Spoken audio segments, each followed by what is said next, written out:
Sir நமஸ்தே sir. Sir இந்த soup group ரொம்ப ரொம்ப நல்லா இருக்குது சார். ஒரு சூப்பும் அவ்ளோ ஒரு டேஸ்ட்டு. அப்படியே அத உணர்ந்து ருசிச்சு சாப்பிடுறோம் sir. Thank you so much sir. எந்த கடைக்கு போனாலும் இந்த அளவு டேஸ்ட்டா ஃபில்லிங்கா ஒரு சூப்பு கிடைக்கவே கிடைக்காது சார். நான் எத்தனையோ கடையில சூப் சாப்பிட்டுருக்கிறேன். ஆனா ஏதோ ரொம்ப காரமா இருக்கும், இல்லாட்டி ரொம்ப சப்புன்னு இருக்கும். திருப்தி இல்லாதமையே காசு போட்டு வாங்கி சாப்பிட்டே பழகிட்டோம். இப்ப வீட்ல பண்ற ஒண்ணொண்ணும் அவ்ளோ அருமையா இருக்குது சார்.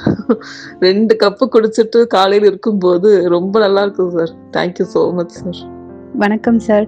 வணக்கம் ma'am. Thank you so much 2 பேருக்குமே. இந்த குரூப் ஸ்டார்ட் பண்ணதுக்கு. மேம் எல்லாமே சூப்பரா இருந்தது. 10 டேஸ் போனதே தெரியல. ரொம்ப நல்லா இருந்தது. ஹெல்த் வைஸ், மைண்ட் வைஸ் நெறைய changes. Thank you so much.